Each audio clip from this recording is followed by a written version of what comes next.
Yeah. Good morning. Good morning. We're ready. Ready? Okay. This is 10 o'clock. It's the budget hearing for the county treasurer. Good morning, Mr. Ma. Good morning. Larry Maw, Shawnee County Treasurer. I'm going to, you may already have this information. This is part of the budget package, but just in case, we'll hand that out. We have a newbie here, I see. Yes. Never done this before. Okay, this is a pretty straightforward budget. Essentially, it's a flat budget. You'll see at the top, under the first MSA total, that's all of our salaries. I haven't added any new personnel. All the increases there are a reflection of the pay increases that were implemented on July the 1st. You will note that there is a $20,649 item for retirement reimbursement. I am mandated by the instructions from Audit Finance to include that. It's part of a resolution that was adopted years and years ago. You'll note last year we only had $1,000. That wasn't budgeted. It was just what we had left over from our budget we hadn't spent. So Betty and I have agreed that when we have that, we'll try to move those monies over. Again, that's your discretion whether you want to fund that or not. I just want to be on the record that I did comply with the resolution. The other line items that are listed, by the way, those salaries represent 92% of my budget. The other line items representing 8% of that, 6% of it is contractual and required by statute, and that is the printing and advertising, as well as contract services, which is armored car service, $9,000 out of the 11, and $2,000 for copiers. I did increase that by about, I don't know, it was about $1,600. That's because we changed vendors late last year. The service with the old service, armored car service, got so poor when they weren't even showing up to pick up the deposit that we decided to make a switch. And we paid about $1,500 more per year. But reliable service when they're picking up your money, I think, is worth $1,500 a year. Mm-hmm. Everything else is exactly what it was last year. So total budget of $589,523. And I'll be glad to answer any questions that you might have. Questions, Commissioner Cook? Larry, can you talk to us just a little bit about your total budget? I mean, this is only half your budget for your department. The other half is the motor vehicle fund. How do those two interact and play with each other? Well, actually, this is my motor vehicle budget is almost 3 times this. It's about 1.5 million. So this is only 1/4 of the budget for the total. How do they interact? There's a lot of crossing over, particularly with supplies. For instance, when I buy supplies and paper, I buy it in bulk. And so unless we are real meticulous about splitting that out, there's probably some slop over. I noticed last year that on the treasurer side, I didn't have any expenditures for postage. And I researched that, and what I found out was when we take the mail down, we have 2 locations. You put the treasurer's mail on one location and the motor vehicle on the other location so that the bill gets split. The clerk wasn't separating that out and put it all on the motor vehicle side, so I actually had 0 postage for the treasurer's office, which I had budgeted $2,000.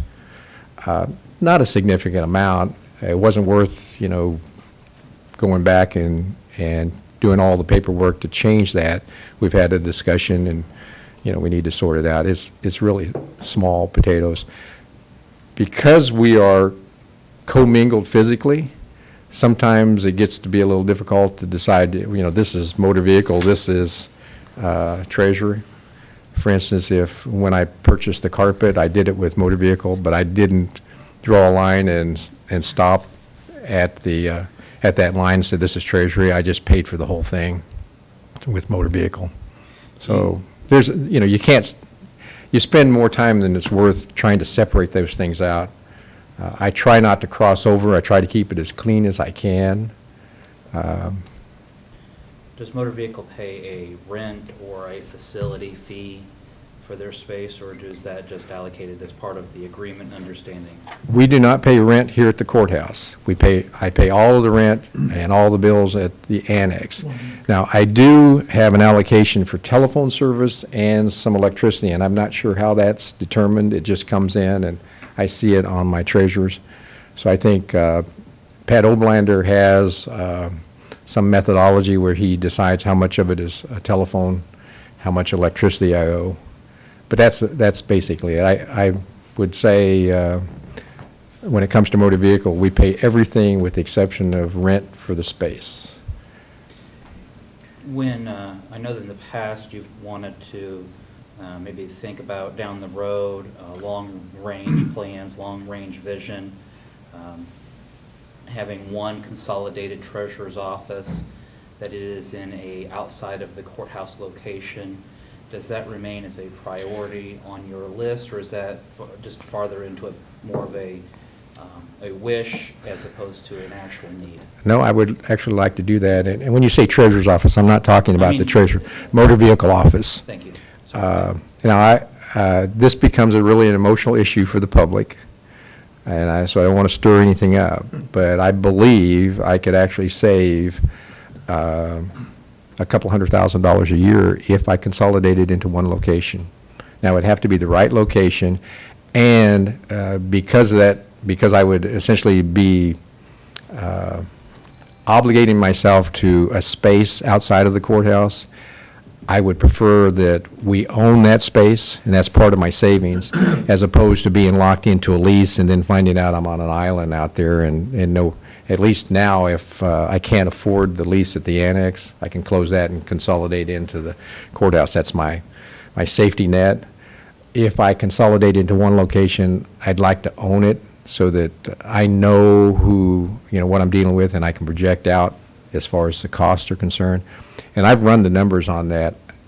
In personnel savings, rental, I believe I could save a couple $100,000 a year, easy. I know that my constituents are always very much concerned with the location, and that the courthouse is a more central location than Wanamaker. Is that factor into your kind of thought process as well, finding something that's more centrally located? I've thought about that a lot, and I have some data to back my thought process up. I know that 55% of my customers go to the annex. 45% come here. Of the 55% that go to the annex, they're really happy with it, extremely happy with it.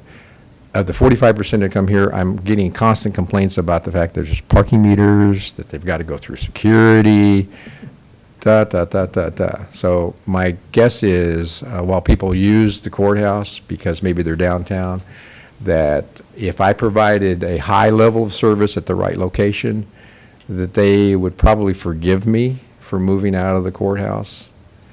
I do realize that, some people, they do business at the courthouse, they'd like to come here. And one of the reasons I looked at this so hard is because I know that we need floor space at the courthouse, and I have some prime space, so I could do that relocation. My tendency is to go toward Wanamaker, and I'll tell you the reason why is because so many people go to Wanamaker, and that becomes, as far as doing business, has become the central location.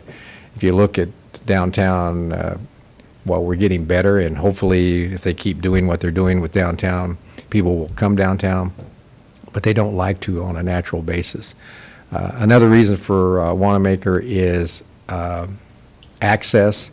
We send a lot of our customers to the Highway Patrol, and if they're on Wanamaker, then all they have to do is go up and get on Interstate 70, and 2 miles later they're at the Highway Patrol, as opposed to working their way through downtown or from southeast Topeka. Also from just activity, I think I'm safer in a location where there's a lot of activity as opposed to more an isolated location, because we do handle a lot of receipts, and that's always been a concern of mine. So, I'm very open to discussion about that. You're still looking for the 2,500 to 3,000 square foot type facility? Yes, and I've looked at a couple locations, and actually, I have floor plans for one that would be perfect for us, but, and there are a lot of locations that we could adapt to that have come open. To be honest, I've kind of backed away from that a bit because I know our floor space planning is up in the air. I've got it on the back burner. I think about it. I watch for opportunities, and I've done the numbers. Another factor that plays heavily into it has to be where I have great internet access, because everything we do is done over the internet or through the network. So I'm looking for a location preferably that has fiber to it. But in the end, you believe that this investment will pay for itself in dividends to the county? Well, I do, and I'll oversimplify it a little bit. The fact that I have 2 offices means that I have 4 managers. I have to have 2 managers at each location to cover for each other, and I also, we start early and we finish late, so I pay overtime every day to the managers to open up and close the office. If I consolidate it into one location, I could eliminate at least 1 manager, if not 2. I have a host at each location, which really helps our process. If I'm at one location, maybe I get by with 1 host, or it makes it easier to let 1 host off for vacation, and I'm not straining the organization to replace that person because they're gone. So just in personnel savings alone on managers, I'm looking at 1 or 2 managers. That's $100,000 plus right there with benefits. From a clerical standpoint, when you split your workforce, since I don't know where they're coming, where the customers are going to show up, I'm staffed at both locations for the peaks. If I consolidate into one location, I could probably eliminate at least a couple of clerks because they're all in one spot and the customers are coming to me, as opposed to when I came down here, I had 10 people waiting at the annex. I had 0 waiting at the courthouse. That sort of thing.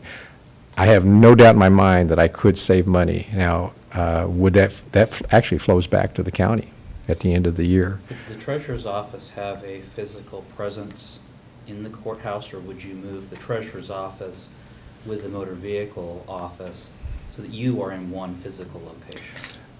No, I would leave the treasurer's office wherever the clerk, the finance folks are located. I think it's important that those departments work together closely. I would have to set up some procedures as far as motor vehicle interacting with the treasurer's office, but I do that anyway with the annex. We have a process by which receipts are brought down to the courthouse. We balance that sort of thing. So I can overcome those. Well, I'm speaking with our audit finance director. I was under the impression that we were pretty tight financially, but given the discussion yesterday of a Parks and Rec facility of $10 million, maybe we do have the money, we can buy a new building. Mm-hmm. If it's going to pay dividends to the county.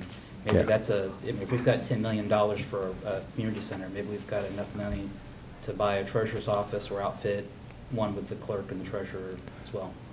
Well, and again, I'm real particular about the location. I treat it like a retail, it's location, location, location. I put it in a good location, the public's going to accept that, and I provide extremely high levels of service, they will accept that. I have no doubt politically that when we first announced that there'll be a lot of mumbling and grumbling, because if you talk to the public in general, because they don't look at the numbers, they always want additional locations. They always want an annex. Now, I will tell you that Sedgwick County just consolidated a couple of their offices into an old Dillon's building. Sound familiar? The state did the same kind of thing. And they got a lot of grumblings, but their service levels went up, And people tend to forget that once they realize that you can provide better service. And so I believe that I could save money. I think you're talking probably to buy a building, the one that I looked at that would actually work, could probably pick it up for $500,000. And then if you added another $500,000 or $600,000 to the gut and put it together like it should be, you're maybe talking to $1 million, and depending on whether there's fiber available, 1.5. But I think that would return to us an additional, from cost savings, a couple $100,000 a year. Now, if I were just an investing person, that's pretty good in return on your money. That sounds a very intriguing idea. Yeah. Whatever came of your offices that you had in Rossville and Silver Lake? I closed that down last, a year ago in May. We tried that for 3 years. We got people coming through, but not enough to justify sending somebody out there. And I hung with them and modified the hours and the days to see if we could attract people. And while we would get 3 or 4 people in there, I needed, when we were open, I needed more like 10 or 15 to justify sending a clerk out there. Plus, it put additional strain because I had to take a clerk away from the courthouse to be out there. So it was kind of like use it or lose it, and that's what we went into this with. And overall, it didn't cost me anything because the floor space was free. I did have to buy a desk out there for $100. So it was a grand experiment. We tried. We gave it enough time to settle in, and I just didn't have enough traffic. Part of the problem is Rossville's right on the edge of the county, so everybody's kind of coming into Topeka anyway. If I had been able to locate it in Silver Lake, I might have had a little more success, but Silver Lake was not interested in working with me like Rossville was. So, who knows? It was worth a try. I think if you're going to do an annex, that's the sort of thing you should do, because those people have to drive 20 miles to get to your office, as opposed to another annex somewhere in the city of Topeka, because frankly, having grown up in Topeka, you can get anywhere you want to in Topeka in about 10 minutes, unless there's an accident. But so you really can't financially justify annexes. I know we have an annex, and people are accustomed to it, but if I had the opportunity and the circumstances were right, I would make that consolidation. Now, I don't want that to show up on the newspaper that I'm doing it, but those are just the numbers. That's the real look at it. It sounds like you thought this through on an investment that would maybe pay itself back over time. Well, yes, and in the future, I may be forced to do something like that just out of survival, because they have not changed the rates that we charge on motor vehicles since 1985. They did in 2013 give us the facility fee, which is the most unpopular fee in the world, the $5 facility fee, and I implemented that. And that's the one thing I get complaints about. And I will tell you that we have a bill pending at the legislature that eliminates that fee, consolidates the 12 or 13 separate fees that we do now into one fee. And overall, the net to the average taxpayer would be about $1.64 in additional revenue or additional cost, and it would mean about an additional revenue of about $140,000 to motor vehicle, and that would keep us healthy for several more years. We've diminished our reserves, rightfully so, because we're paying better and we're retaining our employees. We needed to do that. Frankly, when I started, we were paying $9.25 an hour, which is really cheap, but you don't retain people. Now we start them at $11.40, I believe, and obviously that impacts my bottom line on motor vehicle, because they don't give me the opportunity to raise additional money. So I'm kind of stuck there, but we're okay. We managed to do things. But one of the options is to consolidate and to save that money. Yeah. All right. That's all I have. Thank you. Okay, I wanted to share something with you, unless you had other questions on the budget. No, no, we've got till 11 before we have anything Well, else. I think if you tried to consolidate in Wanamaker, there would be an uproar, particularly among Commissioner Cook's constituents. I don't think he's recommending that you do that, but I Yeah. could be wrong. And, I may be a little cynical. I know that the 55% that go out there already love it, Uh-huh. okay? I believe that the 45% that come here would appreciate the fact they don't have the meters and the security to go through, and so there's a benefit to them, and I believe overall service would get better. I'm open to any location, but as as a business person, location, and so I have looked at the area around 29th and Topeka Boulevard because that's where Cador is located, and a lot of people need driver's license as well. So that would, that's a possibility. It's just that the opportunities there are less than other places, but Where would it be? I'm sorry. somewhere along 29th and Topeka Boulevard, because Cador and their driver's license office is right there. In fact, I did approach Cador to see if I could get space in that building, and they were full. That would be the perfect situation where I could be co-located with them, and so if somebody coming in from out of state or needed a driver's license could do motor vehicle and driver's license at the same time. Well, I mean, Very good. Commissioner Archer, I think that, the treasurer's thought this through, and he's monitoring his traffic and where they're coming from. I have trust in the treasurer if he was to come to us with a location, even on Wanamaker, that if it was well thought out, the public would accept it. So I don't Okay. necessarily want to dismiss anything that's on Wanamaker. Very I'm good. realistic enough to know that I will not be popular initially with people just because, that's the natural thing is they want Right. more locations. Yeah, One other thing I wanted to share with you, I monitor, one of our objectives, of course, is to track all the money that comes in. And I do monitor the long and the short that we have every day. We have humans operating within our system, so we have shorts and we have longs. It's because people make mistakes. But I've got the records to show you since July of 2016. I've monitored $104 million, and of that, we have actually deposited $134 more than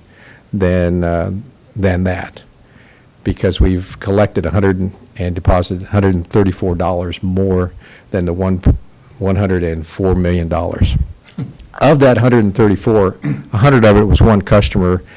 I think who the customer is, but it's one of two customers, and they haven't identified themselves yet. If they do, and they're the customers, I think I'll give them the $100 back. But, so basically, with the exception of one customer, we're within $34 on the plus side out of $104 million. Not too shabby if you're monitoring your money. So, Commissioner Rippon, any? Yeah, I did have, if you're looking at a new location, are there any other departments within the county that could consolidate into that building? Is there any other? not with motor vehicle. And of course, motor vehicle is a standalone thing, so whatever I went, I would plan on paying all of the bills 100%. The natural department, if you were going to co-locate one, would be the treasurer's office because of how we mesh, but it's more important that I be located with finance and with the clerk's office, register of deeds, and I'd love to have the appraiser with me if ever that were possible, and we've had that discussion. One other just trivial thing here. What do we pay insurance for? The statute requires that I be bonded as the treasurer, and we not only bond me, but we bond the employees in my office. That's required by statute. Right. Okay, all right. Okay. Mr. Chair, Betty? I do have, you talked about the 200,000 that you thought you could save with another Mhm. building. Now, is that savings, any of it on the county side, the treasurer side, or is that all on the motor vehicle? That's on the motor vehicle side. Which is a standalone? That would be the elimination of employees in the motor vehicle, and of course, then, that means I spend that much less, and I transfer all that money to the county, so. And does that include any debt service that would need to be paid on the purchase and the renovation? Well, we would have to work that out. The building that I looked at, and basing my numbers on, I would have assumed we would have paid outright the 500,000. But, as the finance person, I would defer, what makes more sense Well, to do what that. I mean, though, is your 200,000 did not show. No, I didn't assume any Yeah. interest on a loan or anything like And that. did you take into effect any operational costs, like utilities? Yes, I did. You did? I subtract those? took into account utilities, cleaning. I actually put in costs for additional internet cost in case there was no fiber available to me. And so, yeah, utilities. Curious on what was Yeah. included in your calculation. Yeah, I think obviously, before I flip the switch on that, we'd be sitting down and I'd be asking for you to help me in case I overlook something, but I think I included everything, and I do believe there is an opportunity there. And this saves money for the general fund. Well, everything that I don't spend at the end of the year, on December 31st, is transferred to the general fund as of June 1. Now, there's a delay there because I obviously need operating funds for the first 3 or 4 months when I have nothing, I haven't done anything for the year. So basically, we take the balance as of December 31st, earmark that for transfer to the county, and then on June 1st, we transfer the money over. So I go broke. Understood. Anything else, Betty? No, that's all. Thank you. Thank you. Thank you.